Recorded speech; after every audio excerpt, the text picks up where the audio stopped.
Human Rights Watch guramasy Türkmenistanda erkekler bilen jinsy gatnaşykda bolan erkekleriň türme basylmagynyň dowam edýändigini aýdyp, Aşgabatda homoseksuallykda aýplanyp tutsak edilen belli şowmen ýigidiň we başga da bir näçe adamyň 2 ýyl türme tutsaglygyna hökm edilendigi barada beýanat ýaýratdy. Sebitdäki garaşsyz habar beriş serişdeleri mart aýynyň ortalarynda Türkmenistanda belli şowmeniň we onuň bilen bilelikde ýurdun show business puwdowunaky ady belli şahsiýetleriň tutsag edilendigini habar berdi. Olaryň käbirleri tutsaglykdan çykmagy başardy. 7-nji maýda Türkmen sudy şowmeni we başga da bir näçe adamy jinsy gatnaşyklar bilen baglanyşykly 2 ýyl türme tutsaglygyna hökm etdi diýip adam hukuklaryny gorap çykyş edýän guramanyň 26-njy maýda ýaýradan beýanatynda aýdylýar. Ýatlasak, aprel aýynyň ortalarynda Türkmen News neşri Aşgabatda belli şowmen ýigidiň homoseksuallykda aýplanyp tutsak edilendigini habar beripdi. Şonda neşir adynyň we familiýasynyň diňe baş harplary bilen tanışdyrylan bu ýigit bilen bagly wakanyň martyň ortalarynda ýüze çykandygyny we bu maglumaty özüniň ençeme çeşmesine tasdiklatmagy başarandygyny aýdypdy.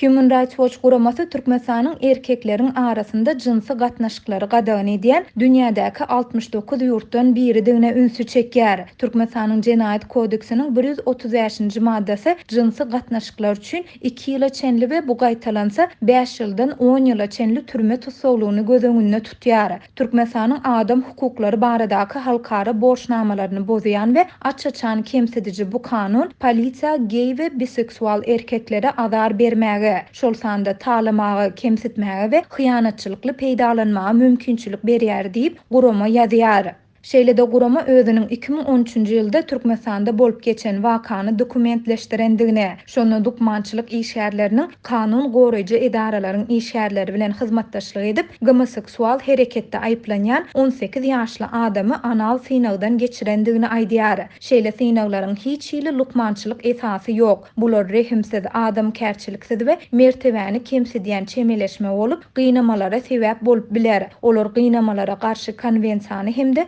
ait ve siyasi hukuklar baradaky halkara şertnamany bozýarlar. Türkmenistan bularyň ikisini hem ratifisirledi diýip gurama belleýär.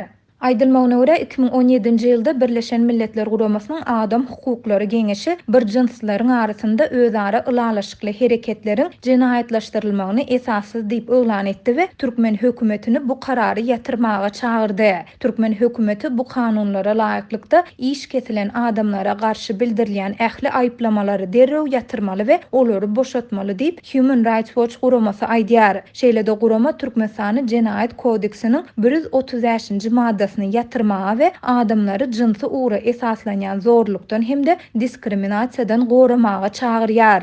Türkmenistan halkara hukuk goraýjy toparlar tarapyndan LGBT wekilleriniň şol sanda homoseksuallaryň hukuklaryny bozmakda tanqid edilýär. Türkmenistanda homoseksuallykda şüphelenýänleriň hukuk goraýjy organlar tarapyndan basyşlara we gynamalara sezewar edilýändigi barada hem maglumatlar bar.